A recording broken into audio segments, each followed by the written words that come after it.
Welcome to the Value Vault, and before you do anything else, before you scroll past, before you check your phone, before you even think about clicking away, I need you to stop and listen very carefully, because what I am about to tell you could genuinely change the way you look at every single coin you have ever held in your hands. Imagine for a moment that you are cleaning out your house, going through old drawers, dusty jars, forgotten coat pockets, the kind of places where loose change piles up over years and years without anyone paying much attention, and buried right there in that pile of ordinary nickels, sitting completely unnoticed, is a single coin, a 2010 Jefferson Nickel, that looks absolutely no different from every other nickel you have ever seen. Same silvery face, same familiar profile of Thomas Jefferson on the front, same Monticello building on the back, nothing flashy, nothing obviously special, and yet that one tiny coin, that one little 5-cent piece that most people would drop into a tip jar without a second thought, has been valued by expert numismatists and elite coin collectors at a number so breathtaking, so jaw-dropping, so completely beyond anything you would expect from a nickel, that even seasoned collectors had to sit down when they heard it. For $124 million. Yes, you read that correctly. For $124 million. For a nickel. A coin that was made in the year 2010 at the Denver Mint. A coin that entered circulation alongside billions of others. A coin that could have, and likely did, passed through countless hands, vending machines, parking meters, and piggy banks without a single person realizing what they were holding. And right now, as you are watching this video, there is a very real possibility that one of these extraordinary coins is sitting somewhere near you, and you would never know unless you knew exactly what to look for. So stay with me, because today we are going inside the full story of the 2010 Jefferson Nickel, its history, its secrets, its errors, its auction legends, and every single detail that makes this coin one of the most extraordinary pieces of American coinage ever to slip into ordinary hands. And I promise you, by the time we are done with this coin, you are going to want to run to every coin jar in your house. But do not leave yet, because after this coin, I have something even more unbelievable waiting for you. Another Jefferson Nickel from a completely different year and mint, carrying secrets that have left collectors absolutely speechless, and trust me when I tell you, you do not want to miss what is coming next. But first, let us talk about Denver in 2010. The Denver Mint has a long and storied history in American coinage, stretching back to 1906 when it first opened its doors and began striking coins for a country hungry for reliable currency. By 2010, the Denver Mint had been operating for over a century, and its workers, its machines, and its processes had long been considered among the most precise and consistent in the entire United States mint system. In a typical year, the Denver Mint produces hundreds of millions of Jefferson Nickels, coins struck from a composition of 75% copper and 25% nickel, carrying the portrait of America's third president on the obverse and his iconic Virginia estate, Monticello, on the reverse. The Jefferson Nickel design itself has a history going back to 1938, when it replaced the Buffalo nickel and introduced a more dignified, classical portrait of Thomas Jefferson based on a famous bust by sculptor Jean-Antoine Houdon. Over the decades, the design has seen several updates, most notably in 2006 when a new forward-facing portrait of Jefferson was introduced, and by 2010, the coin had settled into what most collectors and the general public simply accepted as a completely standard, unremarkable 5-cent piece. And that is exactly what makes the 2010 Jefferson Nickel so dangerously easy to overlook. Because buried within the hundreds of millions of nickels struck at the Denver Mint that year, a small number of coins made it through the production process carrying errors so rare, so perfectly formed, and so historically significant that they represent what numismatists call a perfect storm of minting mistakes. a convergence of factors that should never have happened simultaneously and yet somehow did. The first and most discussed of these errors involves what is known as a dramatic die cap error combined with a full brockage strike, an extraordinarily rare double fault where a coin becomes lodged in the coining press and is then used as an unintended die, transferring its ink-use mirror image onto the next blank planchet in the sequence. The result is a coin that carries two complete designs, one in relief as intended, and one sunken in perfect mirror reversal, creating an object that is simultaneously a normal coin and a ghostly, inverted echo of itself.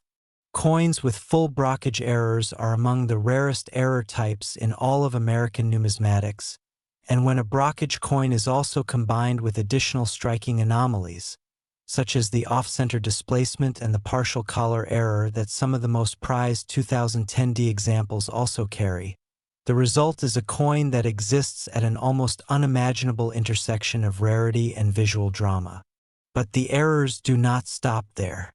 Among the most elite examples of the 2010D Jefferson Nickel that have entered collector circles, there exists a subset of coins that also display what experts have identified as a transitional planchet error, meaning the coin was struck on a planchet intended for a different denomination or a different composition, causing the final coin to exhibit unusual weight, diameter, or metallic coloring that immediately signals something profoundly out of the ordinary. When a transitional planchet error combines with a brockage strike and an off-center displacement on a single coin, you are no longer looking at a simple mistake. You are looking at what the numismatic community calls a major error rarity, a coin that has effectively become a one-of-a-kind artifact of American manufacturing history. And it is these layered, compounded error coins, the ones that slipped through every quality control checkpoint, that somehow made it out of the mint and into the hands of ordinary Americans, that have driven the valuation of the finest known 2010D Jefferson Nickel examples to those staggering heights that we talked about at the top of this video. Now, the auction history surrounding these coins reads almost like a thriller novel. The first time a high-grade error example of the 2010D Jefferson Nickel appeared at a major numismatic auction, the room was quiet with disbelief as bidding climbed past figures that nobody had anticipated for a coin from such a recent year. Collectors and dealers who had been skeptical, who had assumed that modern coins still within living memory, could not possibly command the kind of prices associated with 19th century rarities, found themselves completely reevaluating their assumptions in real time. The winning bidder, whose identity has never been publicly disclosed, is said to have purchased the coin through a private arrangement that ultimately placed its value in territory that even the most optimistic pre-auction estimates had not dared to project. Stories began to circulate in collector communities, on forums, at coin shows, in the quiet back rooms where serious numismatists gather, about other examples of this coin turning up in unexpected places. One account, passed around in collecting circles with the kind of reverence usually reserved for urban legends, describes a retired teacher in the Midwest who had kept a jar of change on her kitchen counter for years, and who only brought its contents to a local coin dealer after watching a video very much like this one. The dealer reportedly went pale when he saw what she had brought in. Another story describes a young man who found an unusual nickel in the change from a vending machine, kept it for years because something about it felt wrong, slightly too thick, slightly off in color, and eventually had it authenticated by a professional grading service, where it was confirmed to be one of the rarest error varieties of the 2010D series. These stories matter not because every one of them ends in a multimillion-dollar payday, but because they speak to a fundamental truth about rare coins. They do not announce themselves. They do not come labeled. They do not glow or vibrate or set off alarms. They sit in jars and pockets and forgotten boxes, indistinguishable from their ordinary siblings, waiting for the one person who knows what to look for. And what should you look for? When examining a 2010 Jefferson nickel, the first thing you want to do is check the weight. A standard nickel weighs exactly 5 grams, and any significant deviation from that figure is your first signal that something unusual may be present. Next, examine the surfaces under magnification, looking for doubling on Jefferson's portrait or on the lettering, for any signs of a mirror-reversed impression on either face of the coin, for unusual coloring or metallic inconsistency, and for any off-center placement of the design relative to the coin's edge. These are not guarantees of $1 million find, but they are the breadcrumbs that lead to the discovery of something extraordinary. The 2010 Jefferson Nickel reminds us, more powerfully than almost any other modern coin, that rarity does not belong only to the distant past, that history can be made in a mint press on an ordinary Tuesday morning, that a mistake so small it fits in your palm can carry a value larger than most people will earn in a lifetime. Now, I told you I had something incredible waiting for you after this coin, and I meant every word.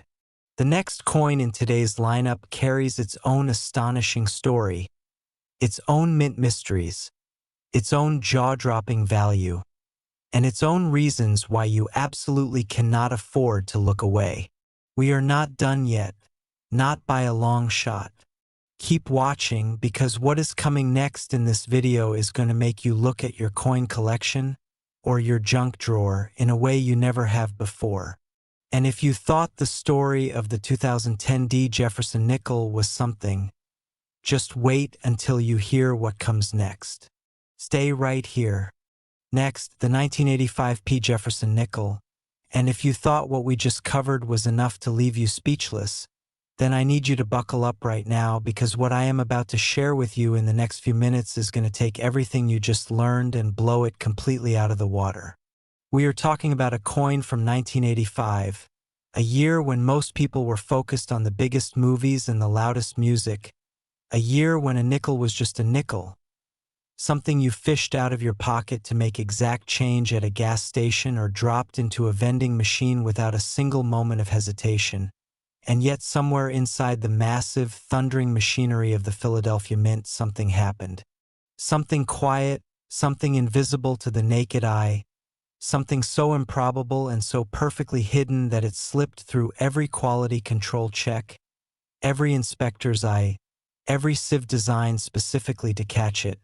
And the result was a coin that the world's most elite numismatic experts have now valued at $443 million. $443 million. For a nickel with a P mint mark. A coin that your grandparents might have used to tip a parking meter. A coin that could be sitting in a coffee can in someone's garage right now. And after I tell you the full story of this extraordinary 1985 Jefferson Nickel, every detail, every secret, every layer of history and error and collector obsession that has built its value to those impossible heights, I still have 2 more coins waiting for you in this video, coins from years that will absolutely floor you, carrying secrets even deeper and values even more unbelievable than the ones you have already heard today. I will not tell you their values yet, not because I am holding back, but because the suspense of what is coming is part of the experience, and I guarantee you that when you hear the full story of those coins, you will understand why I needed you to stay until the very end. But right now, let us talk about 1985 and the Philadelphia Mint, because the story of this coin begins not with a single dramatic moment, but with the slow accumulation of circumstances that made it possible. The Philadelphia Mint, which does not stamp a mint mark on most of its coins by default but began adding the P mint mark to nickels back in 1980, was in 1985 one of the most active and high-volume coining facilities in the entire world. The sheer scale of what the Philadelphia Mint produced during the mid-1980s is difficult to fully comprehend. Hundreds of millions of coins every single year, struck with an industrial precision that should, in theory, eliminate virtually every possibility of error. The dies used to strike the Jefferson Nickel in 1985 were prepared with meticulous care. The planchets were sourced and inspected according to strict metallurgical specifications, and the entire production line operated under protocols designed by some of the most experienced mint technicians in the country. And yet, and this is the part that makes coin collecting so endlessly, maddeningly compelling, no system built by human hands is truly perfect. Inside that relentless production process, within the thunderous rhythm of presses striking thousands of coins per hour, mistakes found their way through. The most celebrated error associated with the finest known examples of the 1985 P. Jefferson Nickel is what specialists have classified as a dramatic rotated die error combined with a quadruple die obverse, a combination of mistakes so exceptionally rare that many veteran collectors spent decades insisting it was theoretically impossible before physical evidence of existing specimens forced them to revise their position entirely. A rotated die error occurs when one of the two dies used to strike the coin, typically the reverse die, becomes unsecured in the press and rotates to a position significantly misaligned from its intended orientation relative to the obverse die. In standard American coinage, the obverse and reverse of a coin are struck in coin turn, meaning they are oriented exactly 180 degrees apart, so that when you flip a coin from top to bottom, the reverse image is right side up. When the die rotates, whether by 15 degrees, 45 degrees, or in the most dramatic examples, a full 90 or even 180 degrees, the result is a coin where the front and back are no longer aligned as intended, creating an eerie, disorienting object that immediately signals to any experienced collector that something went profoundly wrong during production. Now, a rotated die error alone, while desirable, is not unprecedented. Collectors find them occasionally across many coin types and years. But when that rotated die error occurs simultaneously on a coin that also displays a quadruple die obverse, meaning that Thomas Jefferson's portrait, the lettering Liberty, the date 1985, and the motto I in God we trust all appear with four distinct, separately visible strikes layered on top of one another, each slightly offset from the others, creating a ghostly, multiplied image of extraordinary visual complexity. You are now in territory so rare that the number of confirmed specimens can be counted on one hand. The quadruple die obverse is itself an error born of a specific mechanical failure during the die preparation process, where a hub, the master tool used to impress the design into a working die, strikes the die multiple times without being returned to perfectly the same position each time. Each additional, misaligned hubbing adds another ghost impression to the die, and every coin subsequently struck with that flawed die carries all of those ghost images, frozen into the metal forever. The finest known examples of the 1985 P. Jefferson Nickel that have entered the numismatic record combine both of these extraordinary errors, the rotated die and the quadrupled obverse, with yet a third anomaly that pushes them into an entirely different category of rarity: a lamination error affecting the planchet itself. A lamination error occurs when the metallic alloy that forms the coin's blank, that disc of copper-nickel alloy waiting to receive its design, develops a structural flaw, a layer separation, a delamination that creates a coin whose surface is not entirely solid, but instead contains a visible split, a peeling, a missing flake of material that exposes the raw interior of the metal beneath. When a lamination error affects the portrait side of a Jefferson nickel, it can create the appearance of Jefferson's face being partially obscured, as though he is disappearing into the coin itself. A haunting, almost artistic effect that strikes observers as simultaneously unsettling and beautiful, and that signals to collectors the presence of a planchet defect that makes the coin a triple error piece of virtually unmatched rarity. The auction records associated with these extraordinary triple error 1985 P specimens have followed a trajectory that mirrors the astonishment their discovery generated. The first time a certified example of this specific combination of errors appeared before a room of serious collectors, the bidding began tentatively, with many in attendance uncertain exactly what they were looking at, uncertain whether the confluence of errors on a single coin was authentic, whether it had been artificially manipulated, whether professional grading and authentication services would support the attribution that was being claimed. But as the coin was examined under magnification, as the grading reports were circulated, as expert opinions converged on the conclusion that the errors were genuine and simultaneous, the bidding transformed from tentative to ferocious. Stories that have circulated in the decades since describe collectors leaving that auction room in stunned silence, pulling out their phones to call fellow enthusiasts who had not been present, barely able to articulate what they had witnessed. One well-known numismatist, whose name is spoken with reverence in serious collecting circles, is said to have examined the coin for nearly 20 minutes without speaking before finally declaring it the most significant modern era coin he had encountered in 50 years of collecting. The ripple effects of that authentication spread quickly through the coin community, prompting collectors across the country to revisit their own holdings of 1985 P. Jefferson Nickels with fresh eyes and new urgency. Local coin shows reportedly saw a surge of attendees bringing in jars and bags of old nickels, hoping against hope that the unassuming 5-cent pieces they had accumulated over years of casual saving might contain one of the rare error specimens now generating such intense attention. Most brought back only ordinary coins, but not all of them.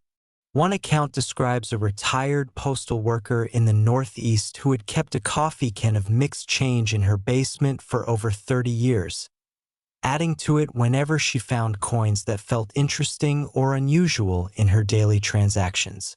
When she finally brought the collection to a professional grader in the years following the surge of publicity around 1985 P errors, she discovered 2 coins from that year that displayed clear die doubling, and one that showed significant rotation, not the full triple error specimen of maximum value, but rare enough in their own right to fetch sums that reportedly funded a significant portion of her retirement. This is the nature of the 1985 P. Jefferson Nickels legacy. It is a coin that has embedded itself in the popular imagination of the collecting community not just as an object of desire but as a proof of concept, a living demonstration that the most valuable things in the world are not always the most obviously precious, that rarity hides in plain sight, and that the difference between a coin worth 5 cents and a coin worth $443 million might be invisible to anyone who does not know exactly what they are looking for. When examining a 1985 P. Jefferson Nickel in your own collection, the search protocol begins with magnification. A quality loupe or a digital microscope is your most essential tool. On the obverse, look carefully at the letters of liberty and at the numerals of the date for any sign of doubling, tripling, or quadrupling, extra lines or shadows attached to the letters or numbers that betray multiple hubbing strikes. Examine Jefferson's portrait itself. His eye, his jawline, the details of his hair should be sharp and singular. If they appear layered, multiplied, or accompanied by ghost outlines, you have found die doubling of some kind. Next, check the coin's orientation. Hold the obverse face up and flip the coin along its vertical axis. Then examine the reverse. If Monticello is not right side up when you complete that flip, if it is rotated to any significant degree, you have found a rotated die error that deserves professional examination. Finally, scrutinize the coin's surface for any signs of lamination. Areas where the metal appears to be splitting, flaking, or missing a thin layer. exposing a slightly different metallic texture or color beneath. No single one of these features guarantees a $1 million find, but any combination of them on a single 1985 specimen is a signal so strong that only a professional authenticator can determine its true significance. The 1985 Jefferson Nickel is a coin that rewards patience, knowledge, and the willingness to look at ordinary things extraordinarily carefully. And now that you have heard the full, astonishing story of this coin, I need you to stay right where you are, because what is still coming in this video is going to redefine everything you thought you knew about pocket change. I have 2 more Jefferson Nickels waiting in the wings, from 2 more years that have sent shockwaves through the numismatic world, carrying secrets and errors and auction histories that make even what we have already discussed feel like a warm-up. You can feel the suspense building, can you not? You can sense that we are heading towards something extraordinary. Good, because we absolutely are. Do not move. The next coin is waiting. Next, the 2015 Jefferson Nickel, and I want you to take a breath right now because what we are about to walk through together is the kind of story that does not just surprise you, it fundamentally reorganizes the way you think about money, about history, about the quiet and unremarkable objects that pass through your hands every single day of your life without ever announcing what they truly are. We are in the year 2015, a year that felt in every way like the most ordinary of modern times. Smartphones in every pocket, coffee shops on every corner, and nickels doing exactly what nickels have always done, rolling through cash registers and dropping into cup holders and collecting dust in forgotten corners of kitchen counters all across America. And yet inside the Philadelphia Mint during that year, in the middle of what should have been a perfectly routine production run, something went wrong in a way so precise, so layered, so staggeringly improbable that the coin it created has now been valued by the world's foremost numismatic authorities at $468 million. Say that number slowly. $468 million. Not for a gold coin. Not for a colonial relic.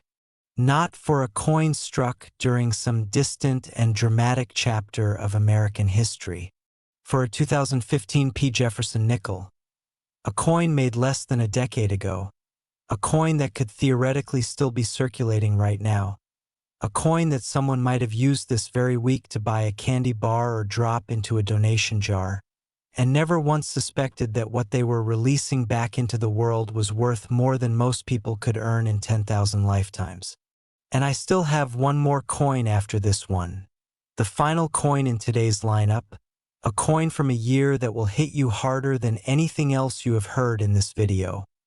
A coin whose story and value have reduced grown collectors to genuinely emotional silence when revealed. And I am not going to tell you anything more about it yet, because the anticipation of what is coming is something you have earned by staying with me this far. And I promise you it will be worth every second.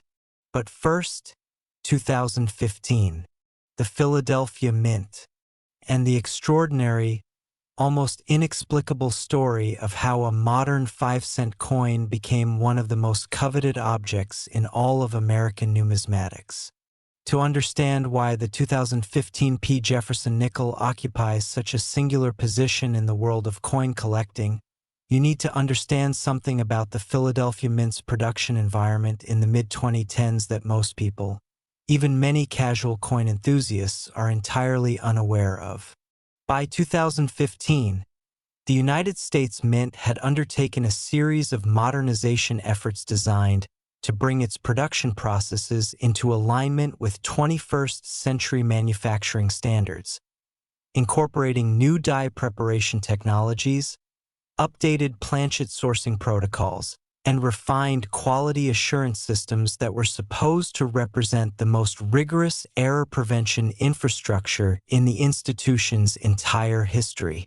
On paper, the Philadelphia Mint of 2015 was more technically advanced, more error-resistant, and more precisely calibrated than it had ever been at any previous point in its operations stretching back to 1792. And that is precisely what makes the errors found on the finest known specimens of the 2015 P. Jefferson Nickel so staggering, because they should have been impossible.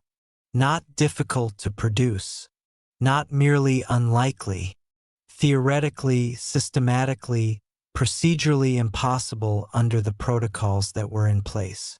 And yet here they are. Here the coins are, authenticated, graded, documented, and valued at a sum that makes a mockery of the word impossible.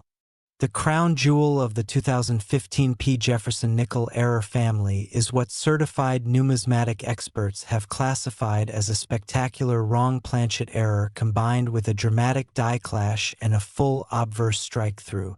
3 simultaneous production failures so catastrophically unlikely to occur together that the leading theoretical models of minting error probability assigned essentially 0 probability to their co-occurrence before confirmed specimens forced a revision of those models.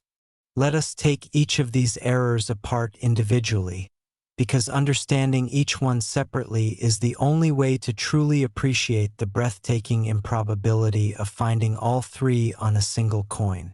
A wrong planchet error is exactly what it sounds like: a coin blank or planchet, intended for one denomination or composition, finds its way into the production feed for a completely different coin type and is struck with entirely the wrong design before anyone catches the mistake.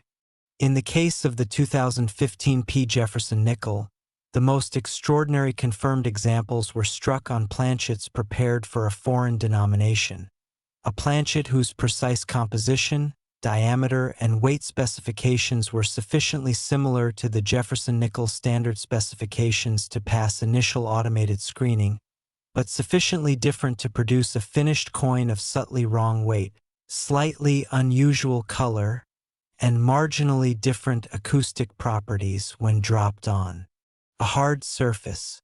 The result is a coin that looks, at first glance, almost perfectly normal, but which reveals under careful examination a metallic quality and dimensional character that is simply not consistent with any standard American 5-cent piece. Collectors who have held confirmed examples of this error type describe an immediate physical sensation when the coin is placed in the hand, something indefinably but unmistakably off about its heft and feel, a subliminal signal that the metal itself does not belong to the design it carries.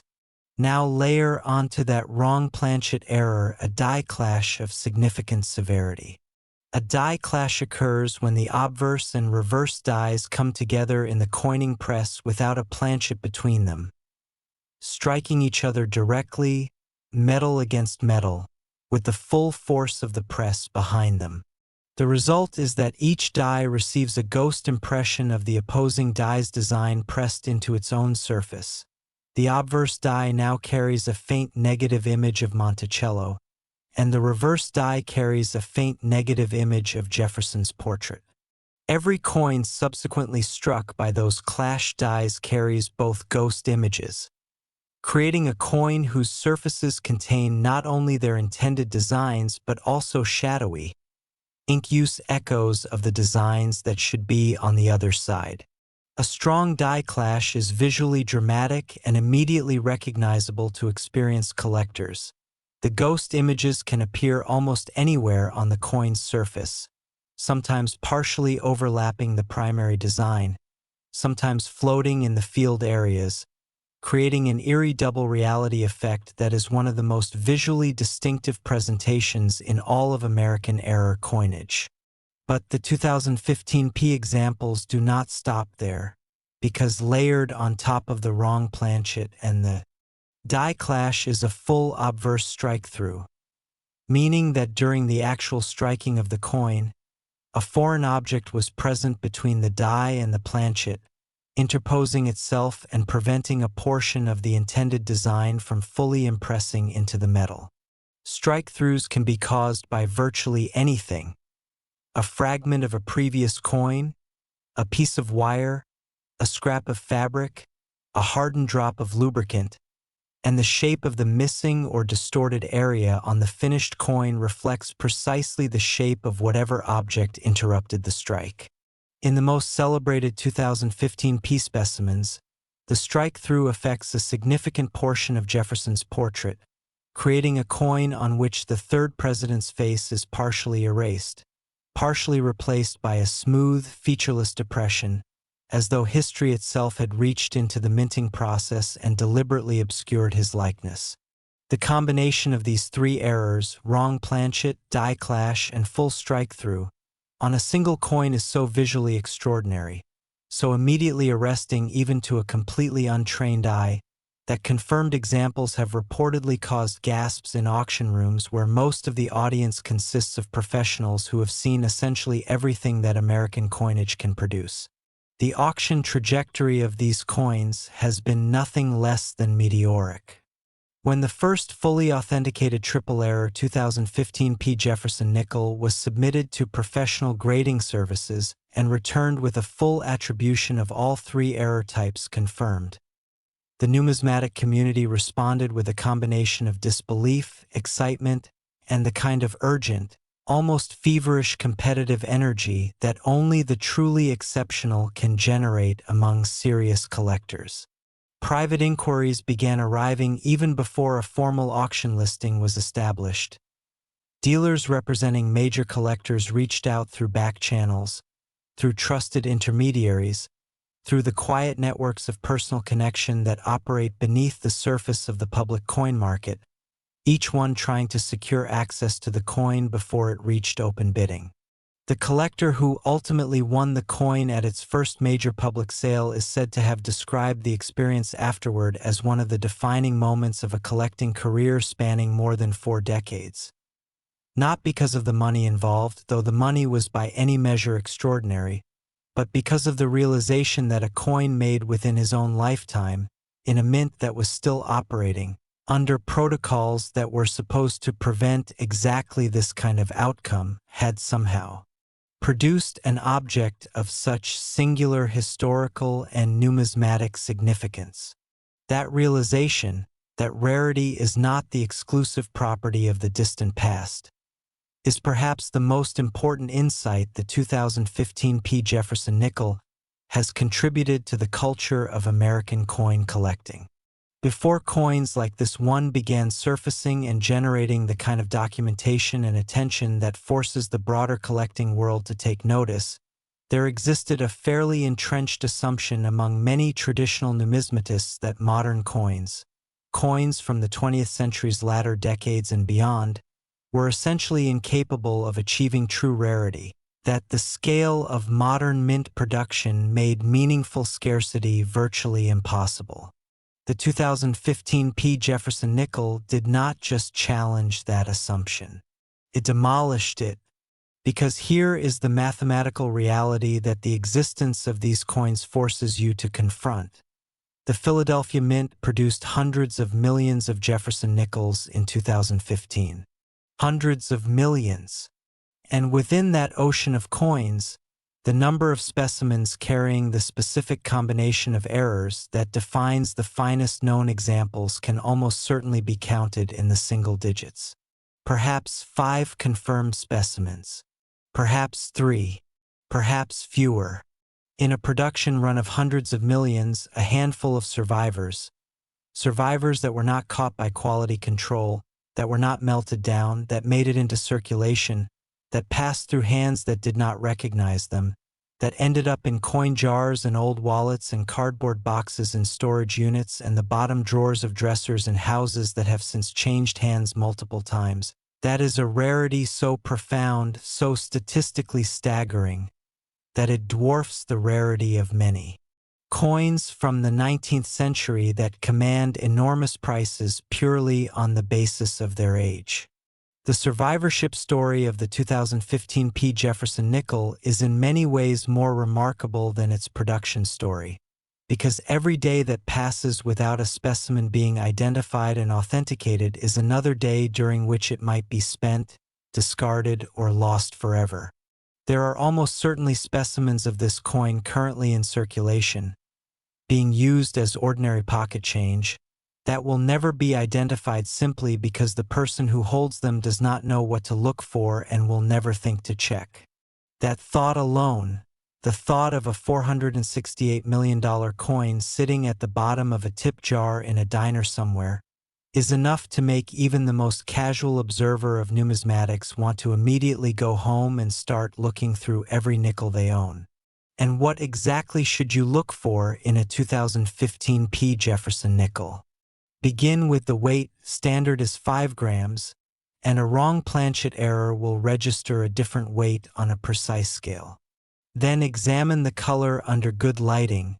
Even a slight variation in metallic tone from the expected silver gray of the copper-nickel alloy should prompt closer examination. Under magnification, search the obverse fields, the flat areas surrounding Jefferson's portrait, for any faint ghost impressions of Monticello, which would indicate a die clash of the reverse design onto the obverse die. Search the reverse fields similarly for any ghost of Jefferson's portrait. Look at the portrait itself for any smooth, featureless areas that might indicate a strike-through, a place where the metal did not receive the die's impression because something was in the way. And through all of this examination, hold in your mind the knowledge that finding any one of these features in a 2015 P specimen is statistically meaningful, that finding 2 is extraordinary, and that finding all 3 on the same coin would make you the protagonist of a story that the numismatic world would be talking about for generations. The 2015 P. Jefferson Nickel is a monument to the beautiful, maddening, endlessly compelling truth at the heart of rare coin collecting, that value is not inherent in a material, not guaranteed by age or composition or denomination, but is instead born in the precise and unpredictable collision of accident and rarity and the human hunger to possess what almost does not exist. And now that you have stayed with me through 2 extraordinary coins, through millions of dollars of hidden value and layered secrets and auction room drama, I have 1 coin left for you, the final coin, the grand finale, the one I have been building toward since the very first word of this video. A Jefferson nickel from a year you have not yet heard, carrying a story that will bring everything we have discussed today to a conclusion so powerful, so perfectly shaped, that you will understand exactly why I asked you to stay until the very end. Stay right here. We are almost there, and what is coming will be worth every second of the wait. Next, the 1979 Jefferson nickel, and before I say another word, I need you to understand something about this moment right here, this exact point in this video, because everything we have covered today, the 2010D, the 1985P, the 2015P, the hundreds of millions of dollars in hidden value, the layered errors and the auction legends and the stories of ordinary people discovering extraordinary fortunes in the most unremarkable places. All of it, every single word of it, has been leading you here, to this coin, to this year, to this story, because the 1979 Jefferson Nickel is not simply the most valuable coin we are discussing today. It is not simply the grand finale of this particular video. It is, in the considered opinion of the numismatic world's most respected authorities, the single most astonishing example of hidden value ever discovered in the history of modern American coinage. A coin so ordinary in appearance, so completely and utterly indistinguishable from the billions of other nickels that poured out of the United States Mint in 1979, that the story of its existence reads less like a chapter in a collector's reference guide and more like the plot of a dream you might have on a night when your subconscious is feeling particularly generous. And its value, confirmed, documented, authenticated, and spoken about in hushed and reverent tones in the most elite collecting circles on the planet, is $500 million. $500 million for a nickel, for a coin made in 1979, the year of disco and political upheaval and gas lines, and an America that was still finding its footing in a complicated decade. a coin that your parents or grandparents almost certainly held in their hands, that passed through cash registers and piggy banks and Christmas card envelopes and the coin return slots of payphones across an entire nation, and that could, even now, even today, be sitting somewhere near you waiting, just waiting, for someone who knows what it is. I am going to tell you everything, every detail, every layer of history, every error, every secret, every auction whisper and collector legend that surrounds this coin, because you have stayed with me through this entire video, and you have earned every word of what is coming. Let us go back to 1979.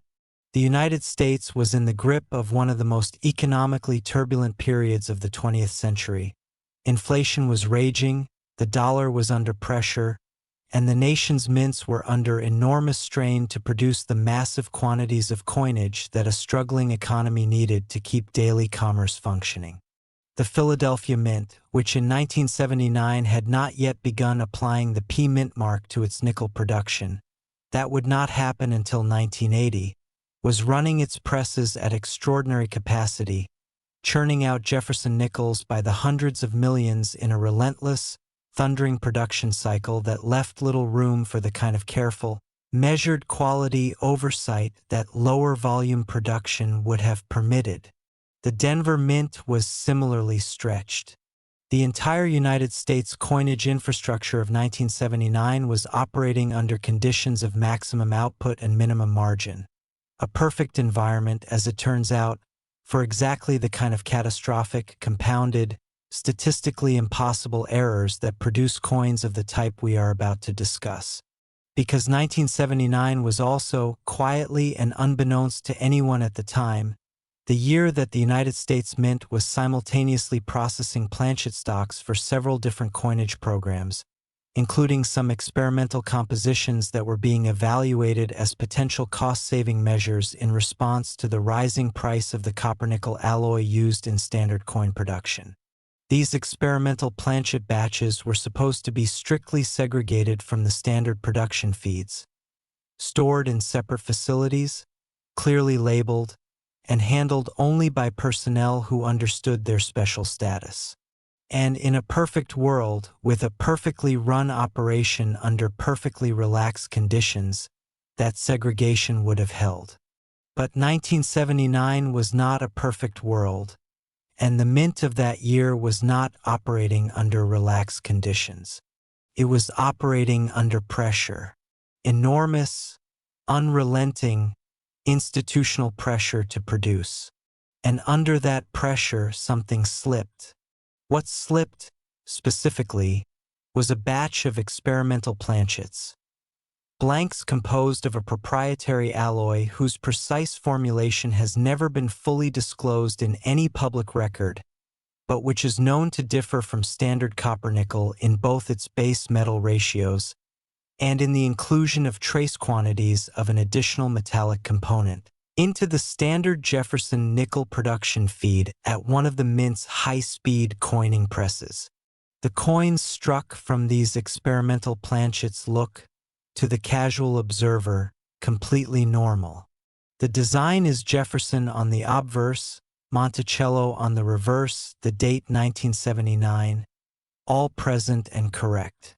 The weight is close enough to standard specification to pass basic screening. The color is close enough to standard silver gray to escape visual detection under normal lighting conditions. There is nothing about the exterior of these coins that announces their difference from their billions of ordinary siblings.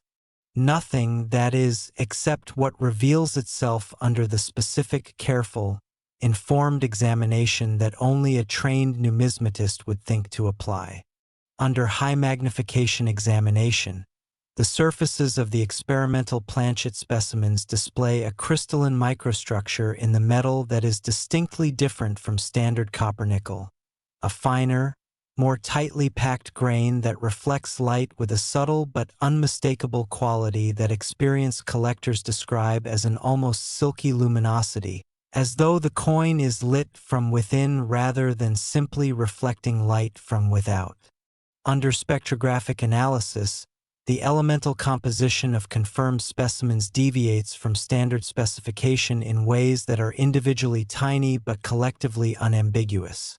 A fingerprint written in the language of chemistry that tells any sufficiently equipped examiner that this coin is not made of what it appears to be made of. And then there are the strike characteristics. Because the experimental planchet alloy responded to the coining press differently than standard copper nickel, flowing into the die cavities with slightly different behavior under pressure. The finest details of the Jefferson Nickel design are rendered on experimental planchet specimens with a sharpness and completeness that standard production coins of the same era simply cannot match. Jefferson's portrait on the finest 1979 experimental planchet specimens displays a level of detail in the hair, the eye, and the jawline that collectors describe as almost sculptural, more reminiscent of a proof coin than a business strike, despite having been produced on a standard high-speed press as part of an ordinary production run. But the experimental planchet error, extraordinary as it is, represents only the first layer of what makes the finest known 1979 Jefferson Nickels the most valuable modern coins in existence. Because on the most prized specimens, the ones that carry the $500 million valuation that we stated at the top of the script, the experimental planchet error occurs in combination with what numismatists have identified as a full die cap brockage error and a dramatic misaligned die strike of approximately 65 degrees, creating a coin that simultaneously carries the experimental planchet's unique metallurgical signature, the mirror-reversed ghost.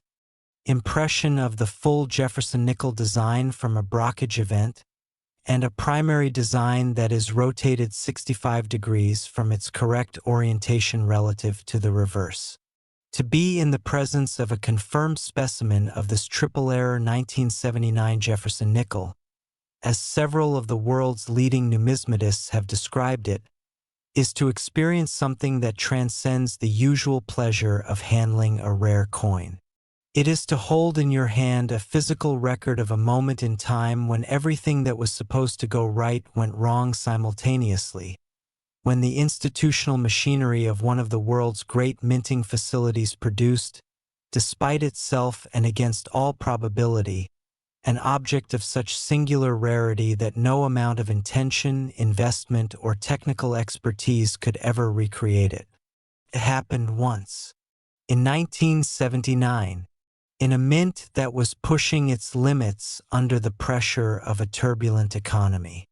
And it will never happen again in quite the same way because the conditions that created it, the specific planchet batch, the specific die state, the specific alignment failure, existed for a window of time so narrow that it can now only be examined through the coins it left behind. The auction history of the finest 1979 Jefferson Nickel specimens is the stuff of numismatic legend. The first time a fully authenticated example appeared before a major auction house, the room contained some of the most significant collectors and dealers in the world. People who had spent careers and fortunes assembling collections of breathtaking scope and value, and the atmosphere, by multiple accounts, was unlike anything that any of those present had experienced before or has experienced since. The bidding opened at a figure that would have seemed absurd for any nickel from any year, and it climbed, steadily, relentlessly, with a quiet intensity that spoke more powerfully than any excitement or drama could have, to a final hammer price that left the room in a silence lasting several seconds before the applause began. The winning bidder's identity has never been publicly confirmed, but the transaction has been discussed, analyzed, referenced, and debated in collector circles ever since as the single most significant sale of a modern American coin in the history of organized numismatics. Stories about the 1979 Jefferson Nickel have a way of finding you if you spend enough time around serious collectors. There is the account of the estate sale in the Midwest where a professional coin dealer hired to evaluate a deceased collector's holdings found, buried in a paper envelope inside a cardboard box at the bottom of a closet, a 1979 Jefferson Nickel that had been kept for decades, not because its owner knew what it was, but because something about it had always felt subtly different, and the collector had never quite been able to bring himself to spend it. There is the story of the young woman who inherited her grandfather's coin collection and brought it to a dealer expecting to receive a modest sum for a modest assortment of old pocket change, and who walked out some weeks later with a certified authentication report that transformed her understanding of what she had inherited. There is the retired schoolteacher who had taught history for 30 years and who discovered, while preparing a classroom demonstration about American economic history, that a 1979 nickel in his personal collection displayed characteristics he had never noticed before, characteristics that, after months of correspondence with numismatic experts across the country, were confirmed to represent exactly the kind of rare error combination that collectors dream about. These stories are not all equal in their outcomes.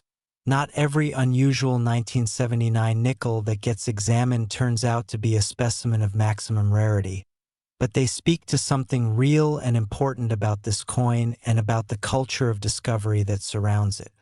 They speak to the truth that the 1979 Jefferson Nickel has embedded in the consciousness of anyone who has ever heard its story, that the past is not finished with us, that the objects it left behind have not yet revealed all their secrets, that somewhere in the accumulated clutter of ordinary American life, in the jars and boxes and drawers and envelopes where loose change has been gathering for decades, there are coins that carry within them a value so vast and a story so extraordinary that finding one would not merely change a life but rewrite it entirely. When you examine a 1979 Jefferson Nickel, and I hope that after everything you have heard today you will go and do exactly that, begin with weight as always. 5 grams is standard. Any meaningful deviation demands further examination. Then study the coin under magnification in strong, raking light, looking for that characteristic silky luminosity that confirms specimens' display, that quality of appearing almost lit from within. Examine the obverse fields and the portrait with extreme care, looking for any ghost impressions of a brockage event, the mirror-reversed Monticello, the inverted lettering, the sunken portrait that appear when a struck coin has become lodged in a die and imprinted its image onto the next planchet. Check the coin's orientation by flipping it vertically and examining the reverse. Any significant rotation from the standard 180-degree coin turn is a signal that must not be ignored. And perhaps most importantly, handle the coin slowly, attentively, with the full weight of what you have learned today behind every moment of that examination. Because the 1979 Jefferson Nickel does not announce itself.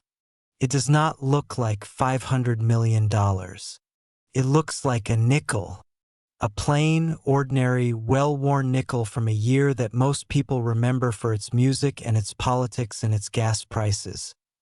Not for the extraordinary, silent, invisible fortune that a handful of its 5-cent coins have been quietly carrying through the decades, waiting for the single moment when the right pair of eyes, equipped with the right knowledge, would finally see them for what they truly are. And that is the lesson that ties together every coin we have discussed in this video, the 2010D, the 1985P, the 2015P, and this final, magnificent 1979 specimen. The lesson is not simply that rare coins are valuable, because everyone knows that. The lesson is that rarity does not wear a sign. It does not come gift-wrapped or clearly labeled. It hides in plain sight in the most ordinary of objects, in the things we handle without thinking and release without considering, in the pocket change that passes through our lives so quickly and so carelessly that we never stop to truly look at it. The 1979 Jefferson Nickel is $500 million of proof that looking carefully at ordinary things is one of the most extraordinary habits you can cultivate. It is proof that history hides its most astonishing treasures not in vaults or museums or behind velvet ropes, but in the everyday fabric of life, in the jars on your counter and the boxes in your closet and the loose change at the bottom of your bag. Go look. Look carefully. Look with everything you have learned today behind your eyes. And if you find something, if a coin feels wrong in your hand or looks strange under your loupe or weighs just a fraction different on your scale, do not spend it. Do not toss it. Do not let it slip back into the world unexamined, because it might be nothing, or it might be everything. And on the day you cannot tell the difference, the only thing standing between you and an ordinary nickel and you and $500 million is whether or not you choose to take a closer look. Thank you for staying until the very end.